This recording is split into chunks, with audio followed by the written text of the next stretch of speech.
Welcome to K. Elizabeth Toasts, a podcast celebrating people who increase our quality of life. I'm your host, K. Elizabeth, a licensed counselor, coach, and PhD who is interested in what people do to make others' lives better through the lens of the 5 social determinants of health.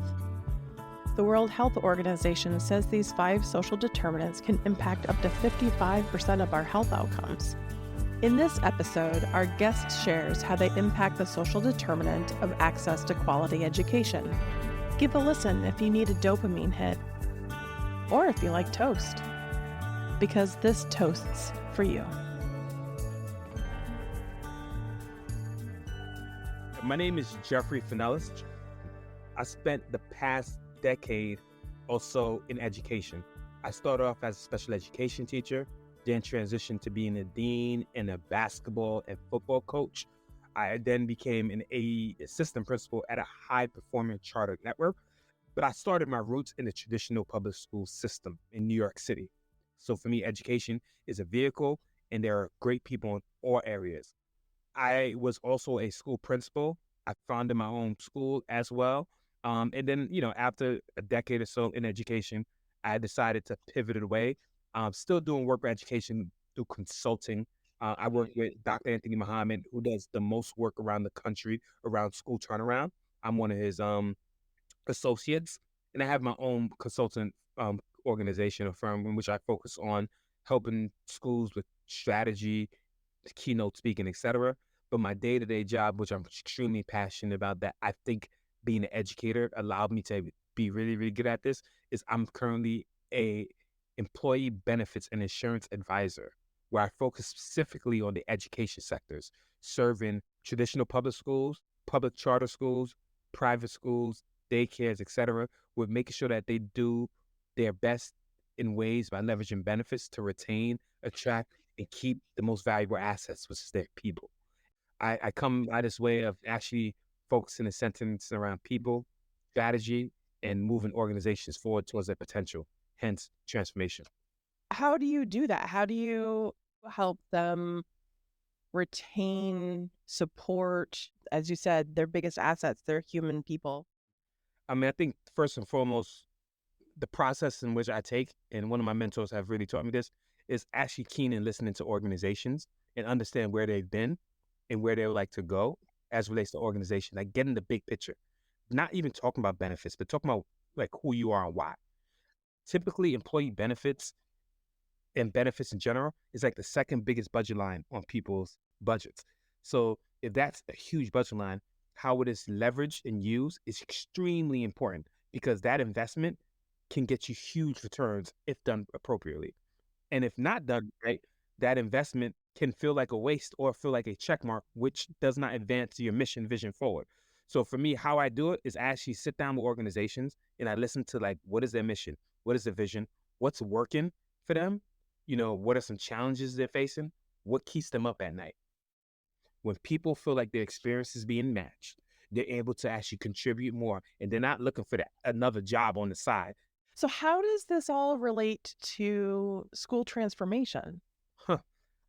Twofold. I think school transformation, that's a whole different story. But what I will do is which, if you don't mind me, I'll just actually seed what my belief of school transformation is and how I came to that. But then also I'll make the connection to like why employee benefits is extremely important. So I'm going to talk about transformation for a moment.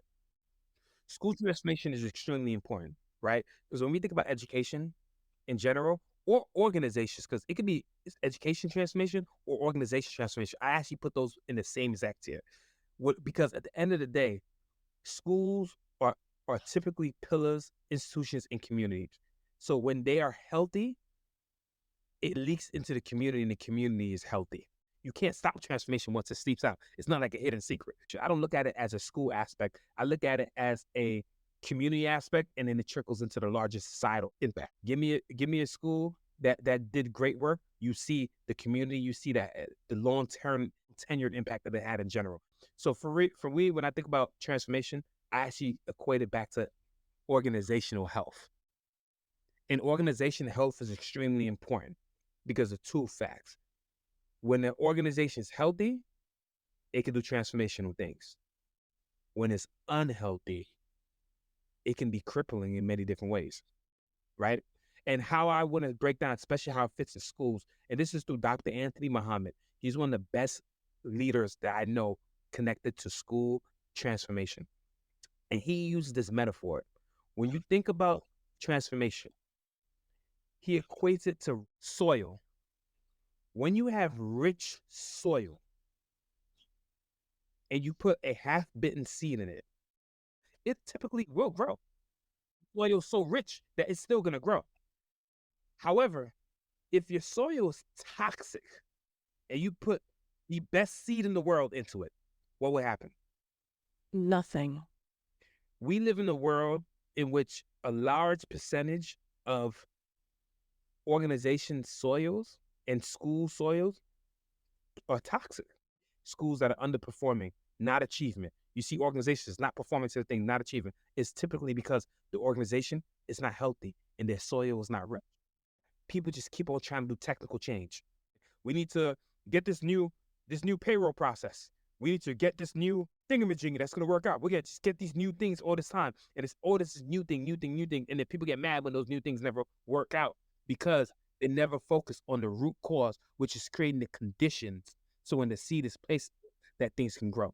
Transformation is important because imagine that environment that people work in. I've worked in environments like that. People are scared to stick their head out the door because they don't want to be a part of something that's toxic.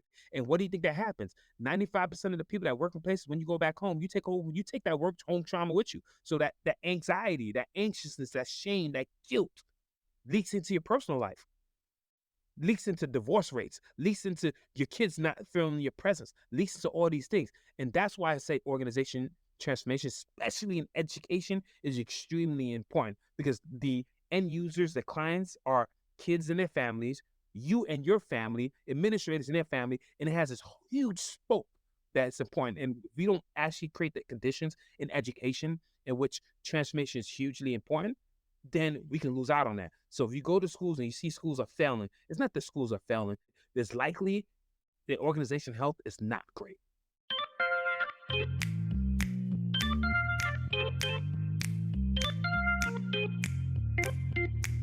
What do you do in your role to help bring that rich soil, to do that transformation, to remove the toxicity from that soil? I say it goes back to building trust, communicating, and investing in people intentionally, strategic, and holistically, and then asking for your return. Say like, hey, we invested, it was authentic and it was real. You got to hold them accountable, but because you invested, you got to ask for your returns back. And that return back is not like saying like, I need you to do this because I did this for you. It's to say like, no, we'll move this organization forward. In order for us to move forward, we need this level of contribution from you. Let me be clear on that.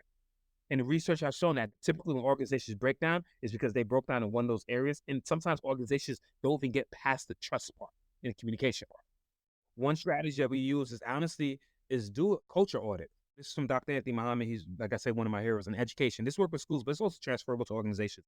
But on the education side, we typically go in and we audit the school. And what I do is we look at the websites, look at things that they're doing, read what they put out there, look at their Facebook page, look at everything, look at their mission, and see where connections are. If you're talking about you value all people, but then you see slander on one of your comments and you didn't address that, you look at all those things.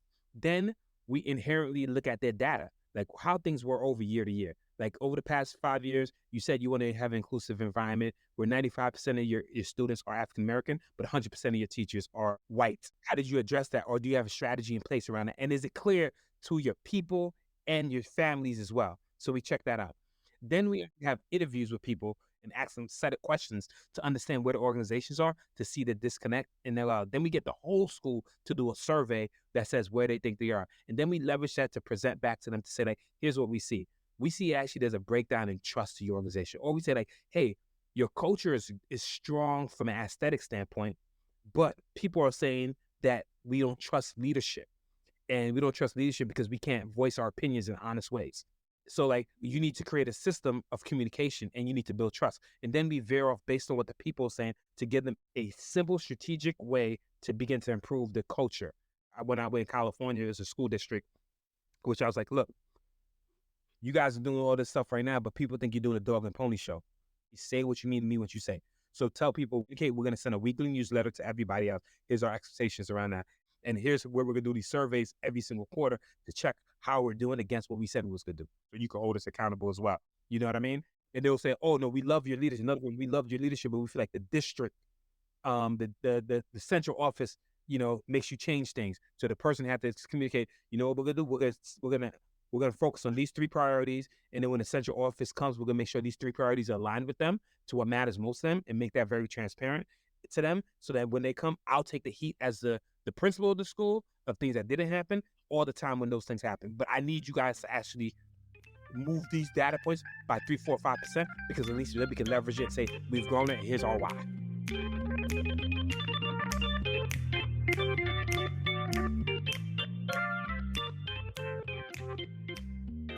I have a strategy for schools in particular. I call it adult culture, student culture, achievement. Tell me about the adult culture. Adult culture is like create the strategic idea of like nailing 2 to 3 most important things to you. That's very, very clear that every single conversation goes back to that. If I talk to adults, say, hey, what are our 3 priorities? Adults should be, is 1, 2, 3. And everybody knows that.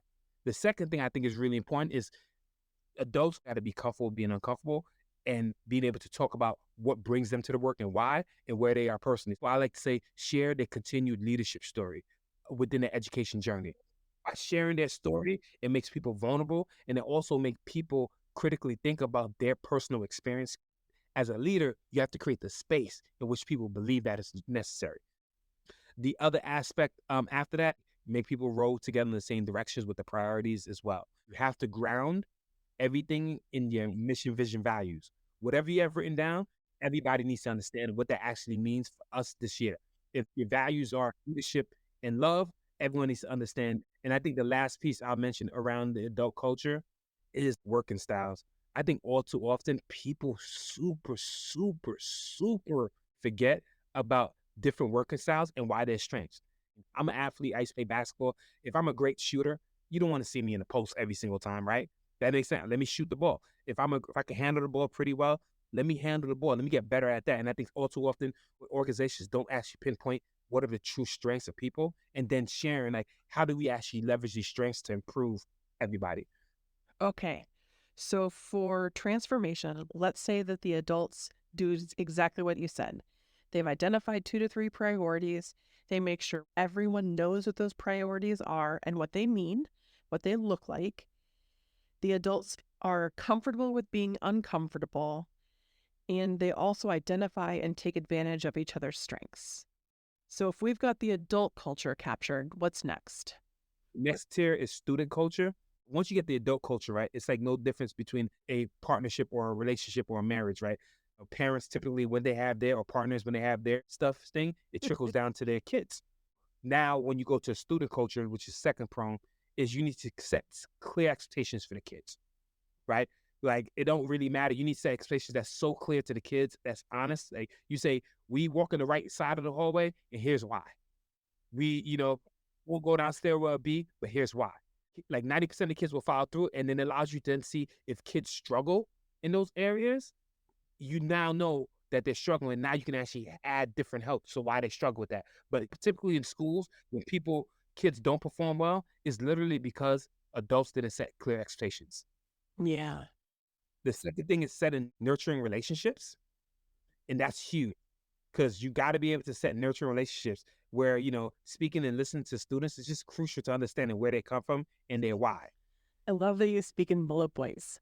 So the student culture is to set clear expectations, explain the rationale behind the expectations, and nurture those relationships to know who our students are.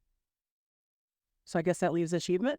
This is the part that people kind of hate on me on sometimes when I say this, but I will say this wholeheartedly. All too often schools create a culture in which they celebrate achievement. I think that's the wrong lens. We need to celebrate effort because effort is truly in your control. And when you put in effort, it leads to better curiosity and more precision. It's going to be hard to do the quadratic formula. It's going to be hard for you to understand ratios, but you've put 100% effort. That effort over time is going to help you out. And I think all too often schools let go of the effort aspect and celebrate achievement. You got 100%, but the kid really didn't put in work. celebrating the kid for putting that effort, celebrating the kid for growing. When you do achievement, someone can do a half-assed job and still achieve. Adults need to focus on two things. These simple two things, I think, if you get it as a baseline, will transform your school. Adults need to do intellectual preparation work. If you expect kids to know what 2 plus 2 is, have you written out all the different ways that they can actually envision how to find out what 2 plus 2 is? If you expect your kids to write a paragraph, did you write the best paragraph in the world? So when you look at the kids' work, you're like, this matches mine, or this is far from the bar. And last but not least, to close out on achievement, as this is for leaders in particular. All too often, right, leaders walk around school buildings and say kids are not performing, etc. But the true question is, are you grounding your stuff in what the kids are actually creating? So like, I don't need to just say kids are not doing well or kids are doing well in my school. I just need to go around and say, hey, Mrs. K, can you give me a stack of your last exit tickets, or can you give me a stack of your homework that you did last week? I want to see how the kids perform. And can you show me the exemplar that you created? And then I'm going to see how the kids are doing based on what you expect them to do and where they currently are. And that's going to give me a good vision of where my kids are. Because at the end of the day, the kids are being judged by what they produced, not how you feel. So your culture, student culture, and then you get to achievement.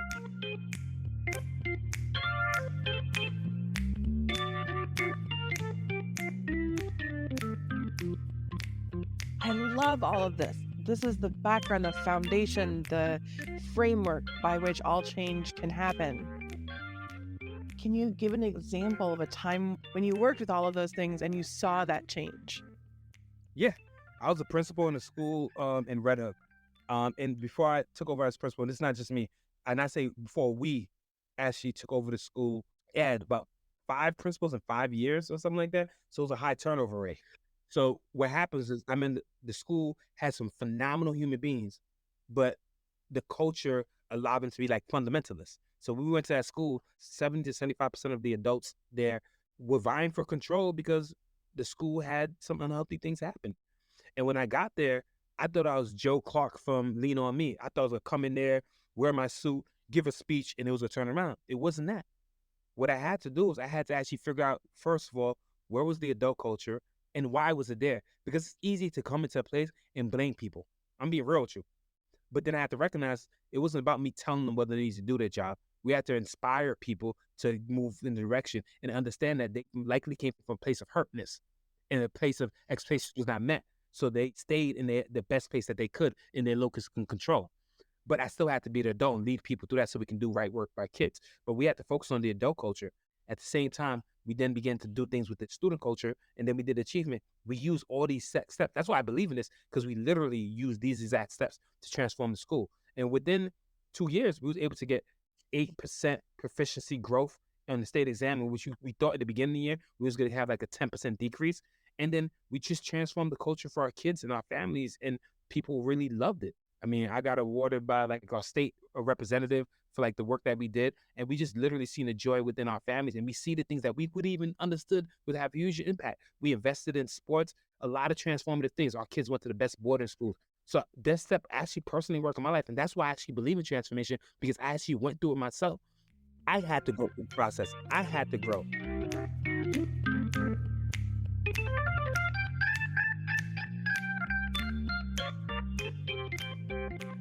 In the school that you just talked about, was there any moment where you looked around and you're like, yeah, this is working? The teacher came up to me. She was an English teacher. She was a phenomenal teacher. And she was one of those people I call like a believer. But, you know, she felt isolated in the work. And one day she came to me and she said, it used to be a dark cloud when I used to walk out of my classroom. I used to hate it. Now I feel like I see sunlight. Hmm. And that was a powerful moment for me. And also when we shifted one of our things to think about student culture, right? And our expectations and listening to them and nurturing them. Our school day used to go to 4:15. I decided to do 2 things. I decided to end our school day at 2:30. And then every single kid got to participate in a club that they enjoy, whether it was dance, double dutch, basketball, etc., for the last 45 minutes of the day. And the reason why we did that, we heard the kids, they wanted to end their day with something that brought them joy. And our kids loved that. And for me, just seeing their excitement and seeing kids that never double dutch before, kids that never played basketball before, actually become basketball players or double dutch stars was really, really powerful for me. I feel like I want to ask the question again because those are beautiful examples. My assistant principal took over after me. One of them took over after me, and the other two went to transcend in other organizations and are great leaders.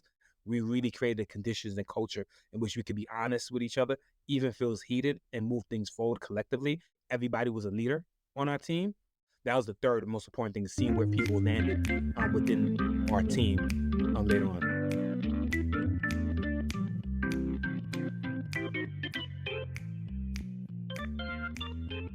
If someone doesn't have a role like you have, but wants to help schools, do you have any recommendations? Yeah, I have three. The first one is a great book by Dr. Anthony Muhammad, and it's called Time for Change. I think it's a great foundational book for anyone that's working in education. There's also another book called The Three Laws of Performance. And this is extremely important. I think this transcends whether you're in education. If you are leading an organization, business, or company, nonprofit, education sector, this really teaches people how to recreate possibilities within the organizations. Because what typically happens is people stay in default futures. That means like you stay with what's already happening. But in order to break the cycle, you're in the realm of possibilities. But possibilities haven't been created yet. So it really teaches you and give you language on creating new possibilities as a leader. And then last but not least, honestly, reach out to me and talk. I love talking about things, or find people that's nerds that just want to talk about it. I think all too often we try to go after things and not just have the conversation around things. Find people and have conversations with them. And I'm open to have a conversation with anyone that want to talk about education and talk about people through employee benefits. Because at the end of the day, if you don't have a strong strategic plan for employee benefits, it's going to impact your team.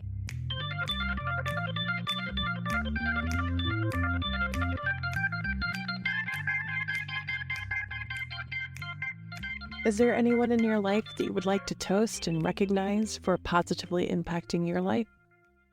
Yeah, and this is one of those shameful things. I think I got to go for that long Grammy list. My mom's a beautiful human being. She's an immigrant from Haiti, who's illiterate, who really shaped and transformed my life in many different ways.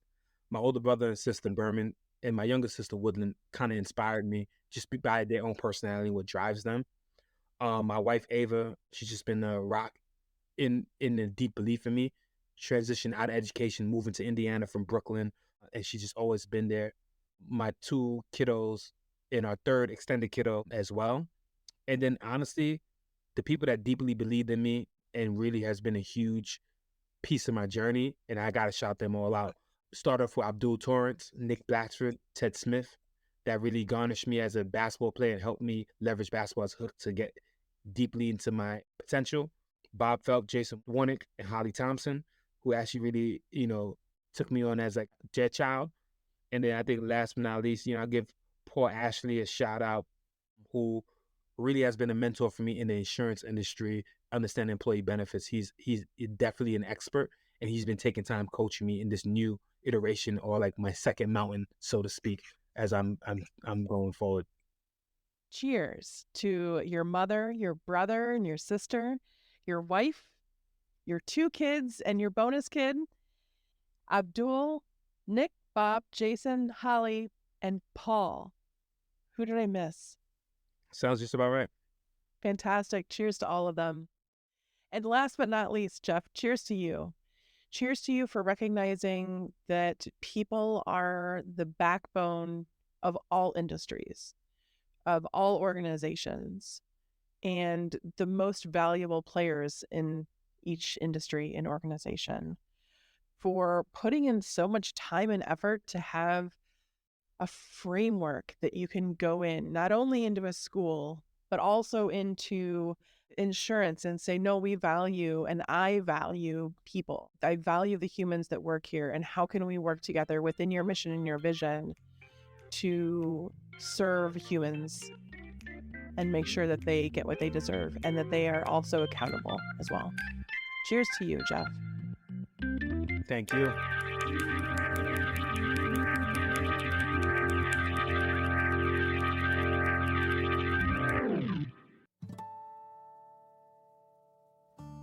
If you enjoyed this episode, go check out Brad from Season 1, Episode 4.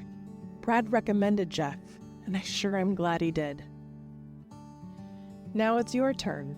Honor someone who has made your life better by recommending them as a guest or by recording a toast to them at ketoasts.com to positively impact my life and to keep us going.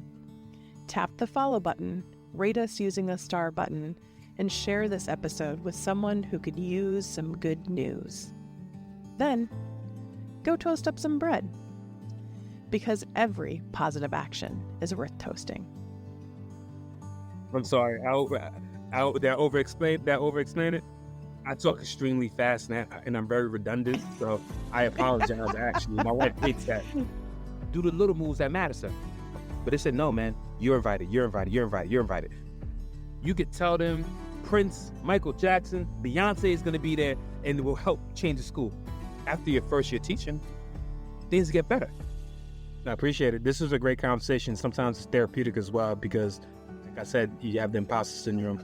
But this allows me to actually honestly feel confident in myself and my beliefs